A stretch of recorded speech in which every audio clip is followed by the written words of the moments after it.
New York Giants general manager Joe Schoen and head coach Brian Daboll held a joint press conference on Thursday, and I have some key takeaways that I need to discuss with you. That's coming your way next on the Locked On Giants podcast. You are Locked On Giants, your daily New York Giants podcast, part of the Locked On Podcast Network, your team every day.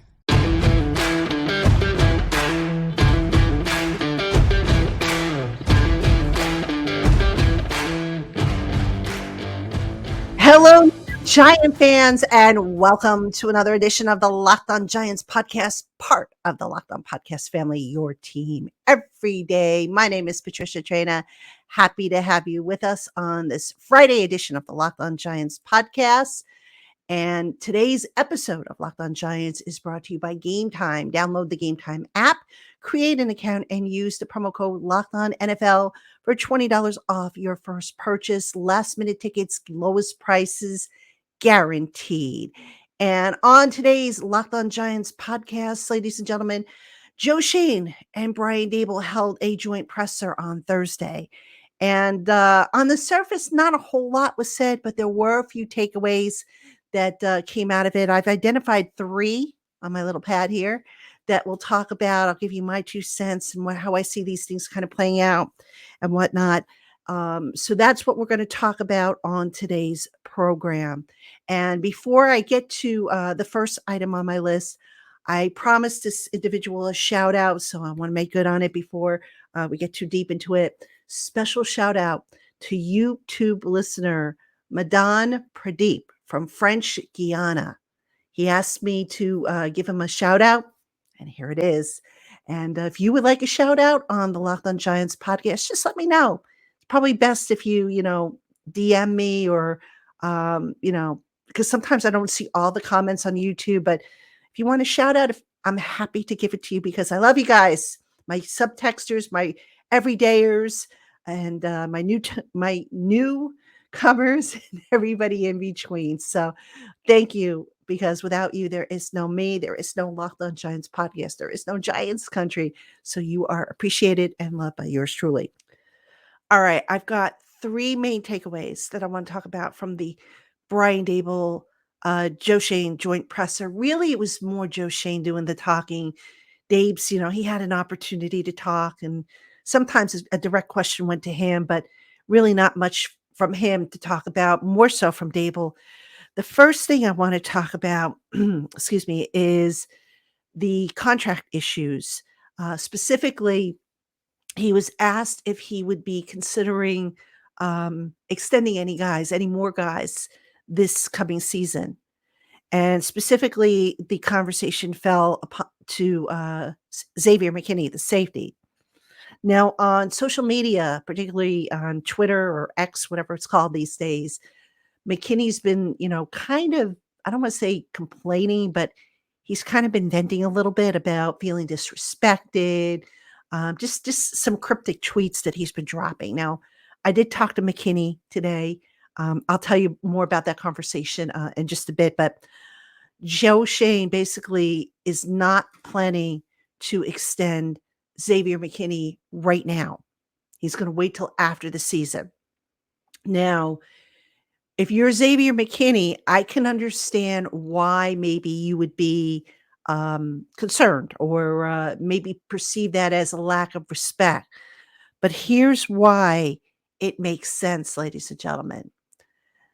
Basically, if you're going to do a contract, any kind of contract with an existing player, it needs to benefit the team this year. And actually, spoiler alert, I'm going to talk about the Giants salary cap situation in segment 3 of this program. But when you're talking about Xavier McKinney, McKinney's got a $2.669 million cap hit for this year. His base salary, $1.754 billion. All right.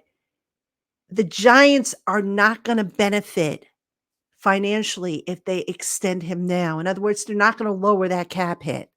So if you're the Giants, it makes no sense to do that.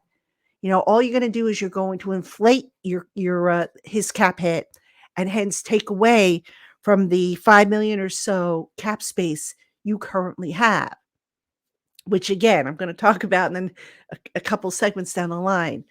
So that's reason number one not to do anything with McKinney at this time. Reason number two, and this is quite simple, folks. McKinney's been in the league now 3 years. He's entering his fourth season. 2 of the 3 years, he's been injured. The first year, his rookie season, he had the broken foot at the end of training camp. Not his fault, okay? That was just a freak thing. The ATV accident that he had last year that's caused a broken hand, that might have been avoided, if he had been, a little smarter with his choices. I suppose, look, you could get injured and suffer a broken hand just doing normal housework activities and stuff like that. But his hand was pretty messed up. I mean, when your hand needs pins and needles and whatnot to hold it together, that means your hand got messed up pretty badly. And if you're in a profession and you're taking that kind of risk, you got to question the choices that were made. Now, the Giants, to my knowledge, did not penalize McKinney. In other words, when he was on non-football injury, they had every right to, get back some of the signing bonus that he was paid out. They didn't do that. And they didn't do that because, look, McKinney's been a leader for them and he hasn't been a bad player. Last year wasn't his best season, in limited time, limited games played. But the year before, when he played in all 16 games and really had a breakout season, McKinney was something to behold. Didn't quite match those numbers last year. And not because he didn't play a full season, but, whereas in 2021, he had 5 interceptions, he had none in 2022. So there was just a lack of big plays made from McKinney when he was on the field, as compared to the year prior. So if you're the Giants, in addition to saying to Xavier McKinney, look, it's not going to help our cap situation right now, and we need the money to get through the year, you're probably saying to yourself, okay, I want to see you step up to the plate. And in many ways, folks, this is kind of like the situation they had with Daniel Jones, if you think about it. So Shane comes in, as the GM. They have to make a decision whether to exercise Daniel Jones's 5th year, his rookie option year. And they decide against it. Why did they decide against it? Because Jones is coming off an injury plagues first, 3 years in the system. They had question marks. Can Jones elevate his play to the next level to be worthy of, a big money contract? And Jones, to his credit, answered all those questions positively and earned himself a contract. So I kind of look at the situation with Xavier McKinney the same way.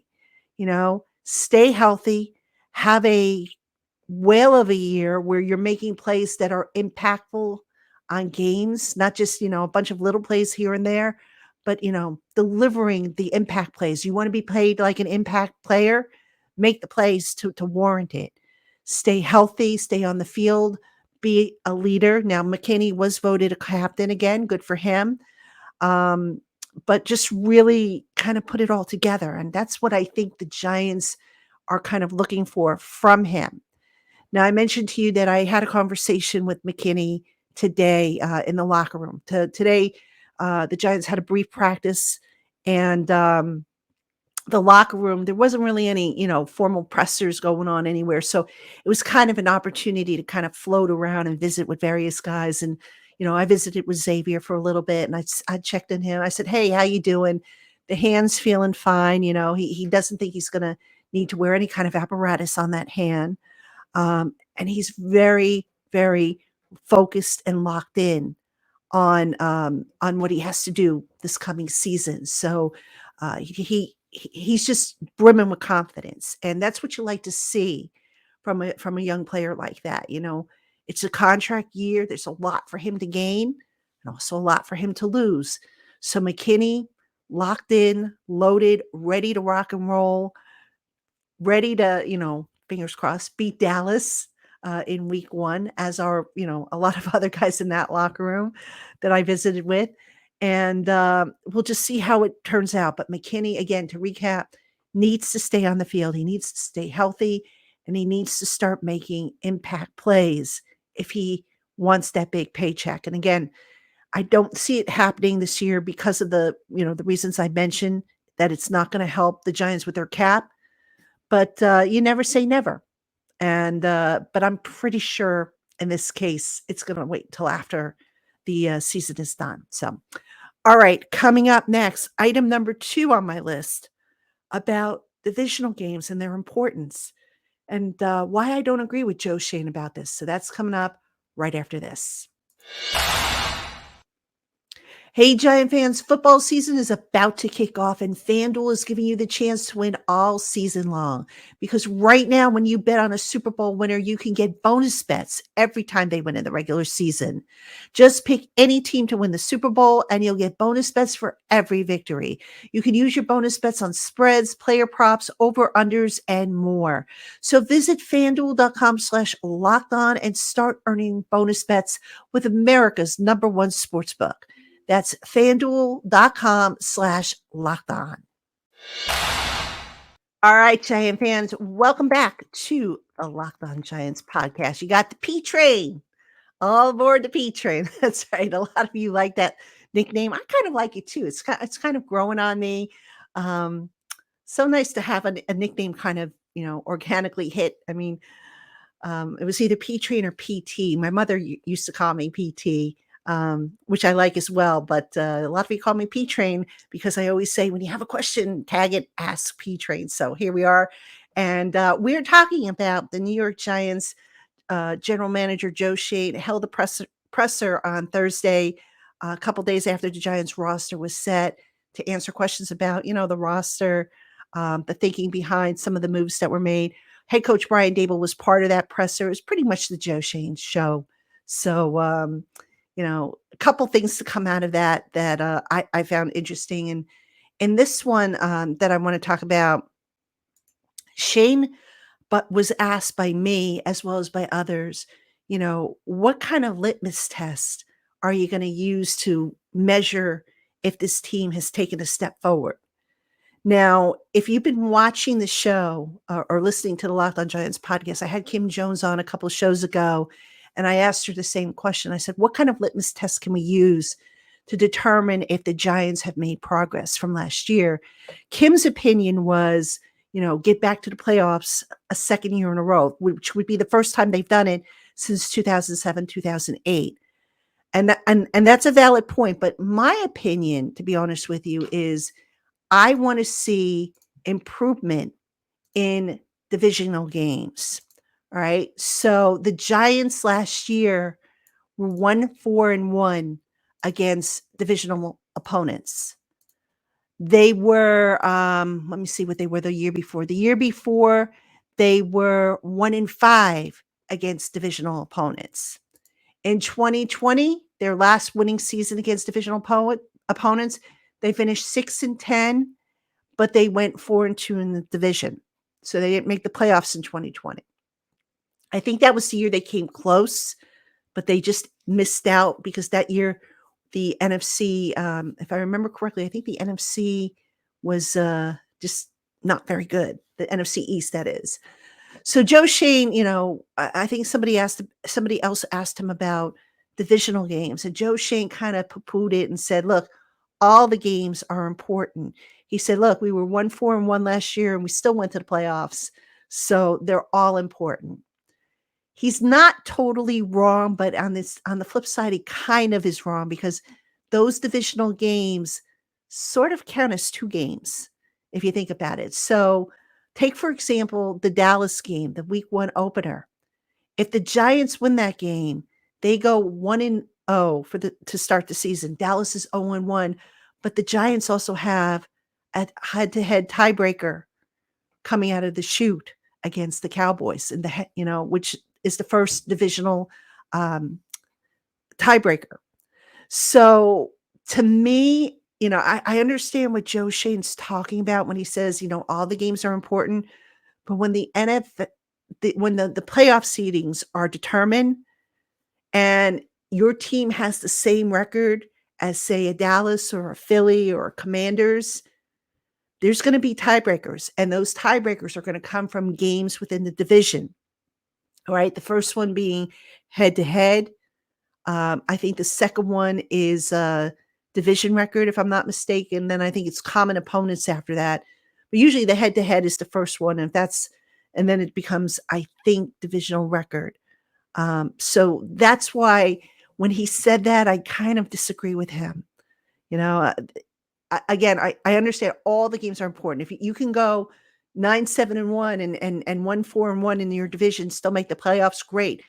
But if you want a higher seeding, if you want ultimately, a bye week, you better win your division, because if you can win your division, that puts you automatically in a higher playoff bracket and gives you a chance at having that first round bye. So I'm not sure I totally agree with Joe Schoen and his thought process on that, but I see what he's getting at. Now getting back to the litmus test question, everybody's going to have different opinions about it. Some people are going to say, "Oh, the Giants have to win, double-digit wins this year because they won 9 games last year, so now they've got to aim for 10." Some people are going to say they've got to make the playoffs. Some people are going to say they've got to win against the division. So what litmus test to me makes the most sense? All right. In addition to the division games, which I think are very much important, I want to see the Giants stand toe to toe with some of the better teams that they're going to face. You think about last year, and I know a lot of you are going to say, why'd you have to bring that up? But I've got to, folks. The Giants got blown out by the Eagles in 2 of the 3 games they played. The Eagles, as much as it pains me to say it, but it's true. They're the class of the division right now. And if you want to see how far you have progressed as a team, you got to stand toe to toe with the best competition you're going to face. So that includes teams like the Eagles. That includes teams like the 49ers, the Dolphins, the Bills, some of the teams that they're going to face this year, So that to me makes the most sense for a litmus test, standing toe to toe. Now, I don't expect the Giants to win all these games. As I've been saying all along, I think there are going to be games that the Giants are going to win, that they have no business winning. There are going to be games that they're going to lose, that they have no business losing. Hopefully, the numbers on both, on the latter are low, and the number on the former is higher, because that's what you're looking for. Can this team be competitive? Can they stay toe to toe with the competition? And if they can't, for whatever the reason, then this team is going backwards. All right. Records, aside, you look at the Minnesota Vikings last year, and the Minnesota Vikings had a pretty good record, but they really, in retrospect, did they really have that good of a team? I don't think their team was as strong as their record indicated. I really don't. No disrespect to the Vikings and their fans who might be listening to this program, but let's call it for what it is. And, so that's why, I want to see this Giant team stand toe to toe. I'd like to see them win in the division, because I do think it's important. And to say that it's not as big of a deal, I just think you're selling the team short, because, Shane himself said at the end of last year that, they had a long way to go before closing the talent gap between, the Eagles and the Cowboys. Now, personally, I think they've closed the gap, the Giants have, with the Cowboys. I think they should be able to stand toe to toe with them. I'm not so sure they've done it with the Eagles, but I think they've gotten closer. So those are going to be 2 good litmus tests. And, it's interesting. Again, Shane was asked, I know I asked him about the litmus test, and he said, well, we've got to see, we got to wait 4 weeks into this, like about 4 weeks into the season, see what the team looks like and so forth. Okay, I get that. But you got to have a good idea of what you can do this year that you couldn't do last year, and how you're going to deploy guys differently this year versus last year. I mean, you're not going to sit there and convince me that the coaches are sitting there going, gosh, I don't know what we're going to have here. This is a real toss up. They got to know. They got to know what guys can do, what guys can't do, how they're matching up. I mean, Brian Daboll is so meticulous in his preparation. And I'm sure he's had his staff working on, some of these games that are coming up for months, these regular season games, over the last few months, starting to do scouting and whatnot. So you've got to have some kind of idea. Now, I get it. You don't want to make a prediction. Totally fine. I don't like making predictions that far in advance either. But to sit there and say, well, we really don't know what we have. Sorry, I'm not buying it. But that's just me. At any rate. So, all right, folks, coming up next, third point on the list, and that is the salary cap and what the Giants are at and what they need to do, if anything. So don't go anywhere. Hey, Giant fans, if you want to secure tickets to your favorite concerts, shows, and sporting events without the stress, you need to check out Game Time, the fast and easy way to buy tickets right up until the day of the event. With amazing deals on last-minute tickets and their best price guarantee, you can stop stressing over the tickets and start getting hyped for the fun that you're going to have. With Game Time, you not only get the lowest prices guaranteed, you also get clear images of your sightline at the venue and event cancellation protection. And if you find tickets in the same section and row for less, Game Time will credit you 110% of the difference. So go ahead and snag the tickets without the stress with Game Time. Download the Game Time app, create an account, and use the promo code LOCKEDONNFL for $20 off your first purchase. Last minute tickets, lowest prices, guaranteed. Terms apply. Again, that's code LOCKEDONNFL for $20 off your first purchase. Hey, Giant fans, thanks again for making the Locked On Giants podcast your first listen every day. The Locked On Ultimate NFL season preview is here. The 7-episode extravaganza brings opinions, analysis, and plenty of debate from all 32 of our Locked On NFL hosts with added insights from our national experts. It's a can't-miss series before the season kicks off.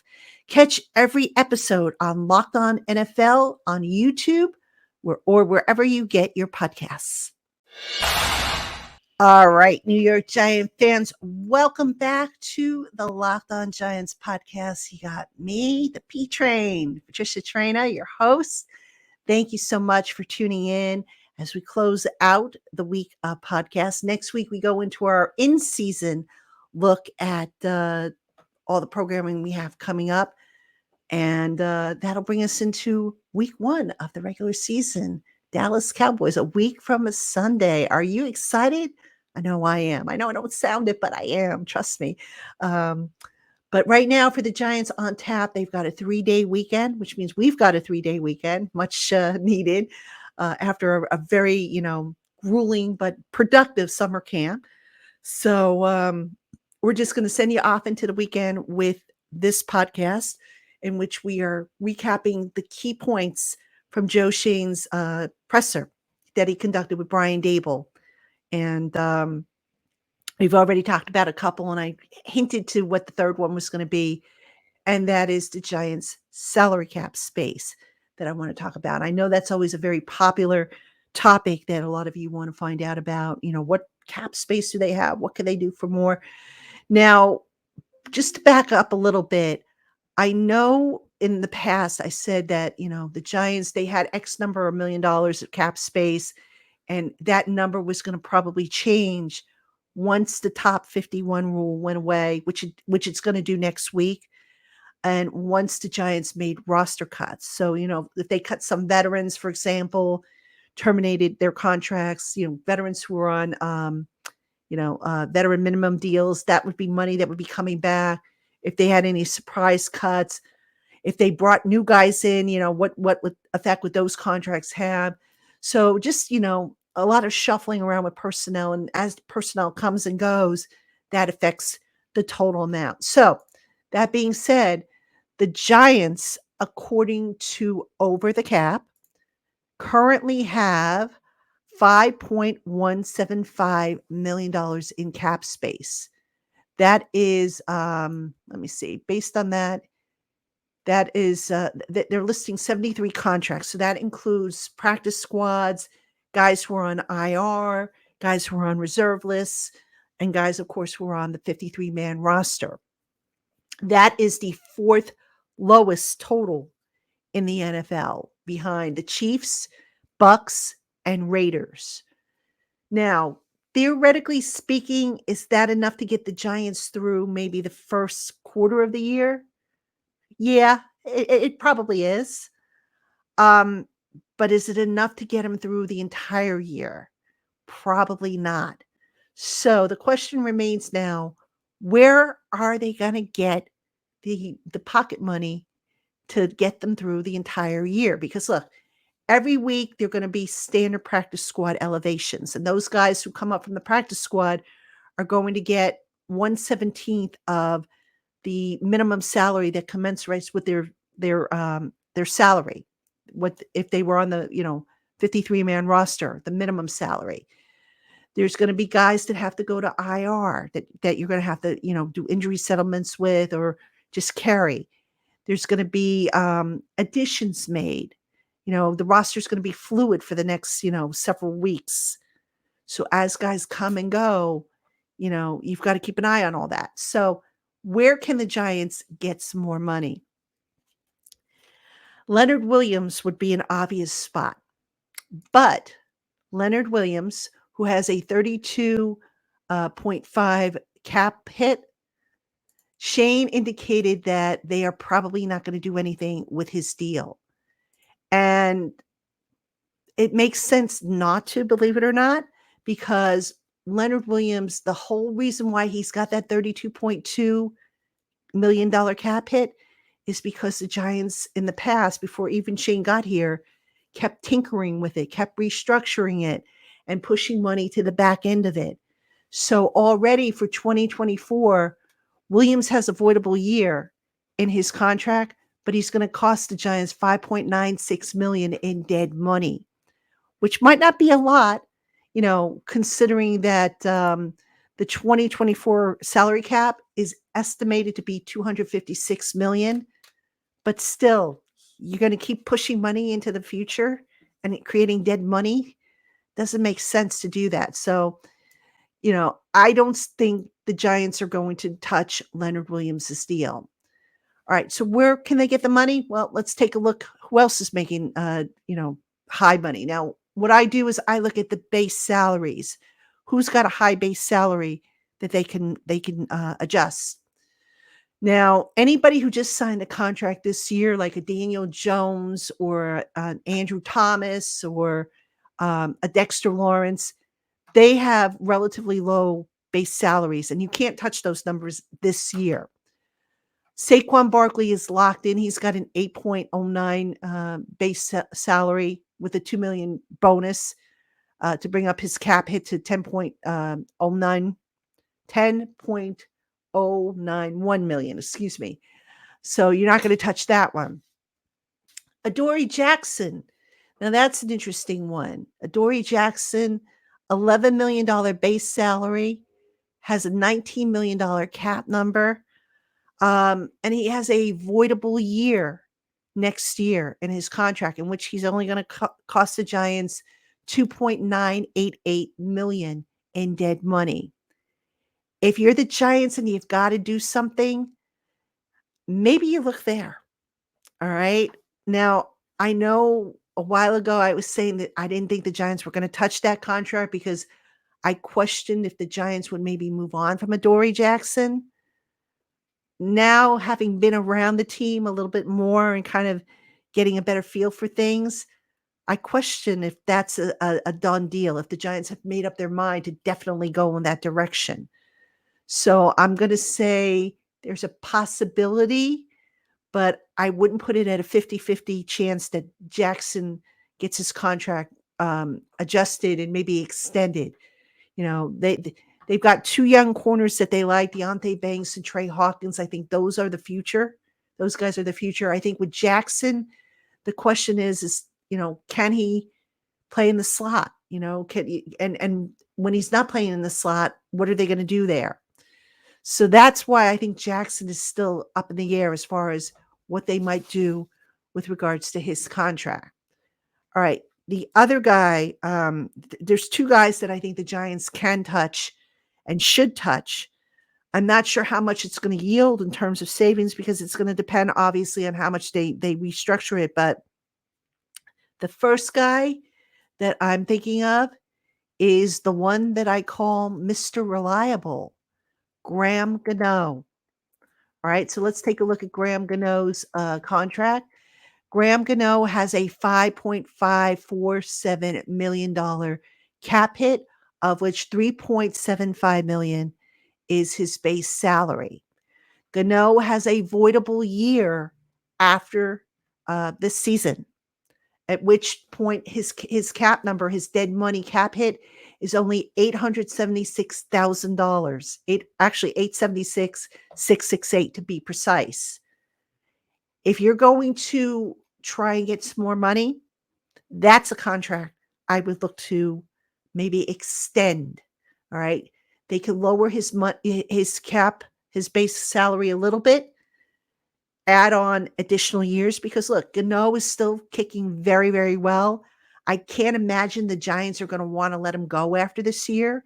So maybe you look to extend him, get a little cap relief, and at the same time, lock up one of your better players on your roster. So that to me just makes too much sense not to do.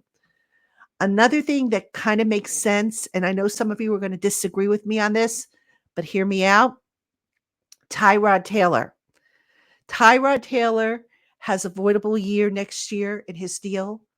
Will count for $1.4 million in dead money. This year now, he has a 6.9 cap hit, 5.45 base salary.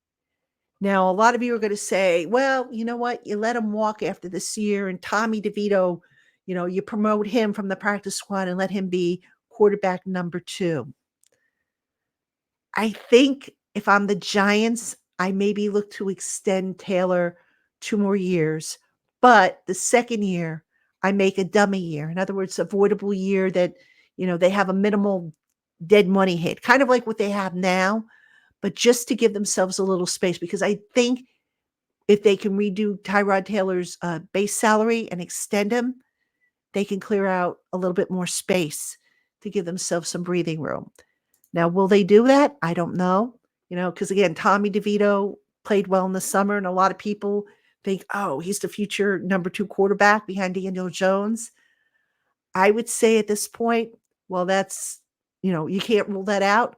I'd maybe pump the brakes on that a little bit, because you've got to see how DeVito develops from this year to next year. And unfortunately, folks, now we're in season media coverage, which means we're not going to see the entire practices to where we can tell you. You're obviously not going to see DeVito in games to where we could say, oh, wow, he's progressing. So some tough decisions there, but I would not hate it if the Giants, extended Tyrod Taylor another season. I mean, DeVito, you carry him on the practice squad. I don't think anybody's going to poach him off your practice squad. I'd be surprised at that. And don't forget, with the practice squad, players can actually turn down an offer if they wanted to, if they want to join another team. Now, not a lot of guys do, because obviously when another team comes calling, it's to put them on the 53-man roster, at which point they're going to make more money than they would if they were sitting on the practice squad. But some guys have done that in the past. So I'm, again, I'm not so sure somebody's going to come along and poach DeVito, but you never say never, because you just don't know in this league what's going to happen. I mean, last year, the Dolphins tried to poach Davis Webb off the Giants practice squad, and Davis basically told them, no, I'm not leaving. So, it does happen where guys are asked and they say no, but most guys will kind of jump at the chance to get on a 53-man roster and potentially have an opportunity to play that maybe is a little bit further removed when they're on the practice squad. other than those guys, I mean, I look at this Giants roster. I don't see where else they can get money. I mean, if they're not going to do anything with Leonard Williams, who has an 18 million base salary, and if Adoree Jackson, is a 50-50 proposition, I mean, I don't know where else they're going to get it. I mean, could they maybe look at Mark Lewinsky, who has an 8.35 million cap hit at a 4.65 million base salary? Let's take a look. Lewinsky is under contract for next year. He has a 7.2 million cap number. His base salary for next year is 5.1 million. I don't let's see. He doesn't have any guaranteed money. I don't think they would go that direction. I mean, I'd be surprised if they extended him.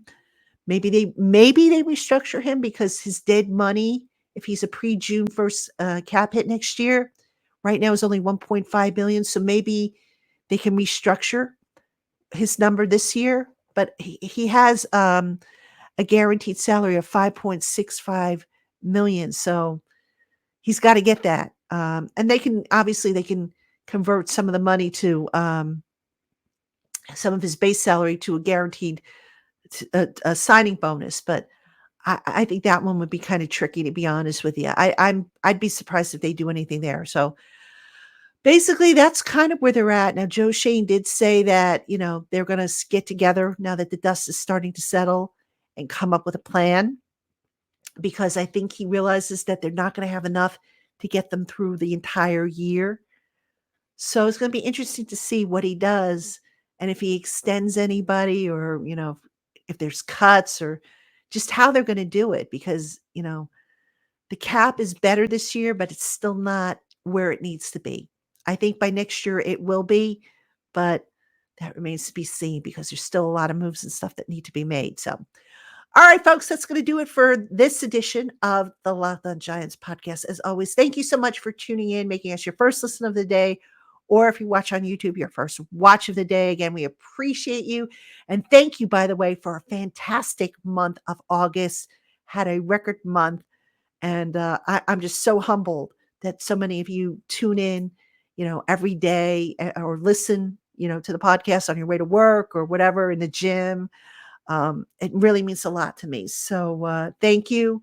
We will see you again on Monday. So everybody have a great, great weekend.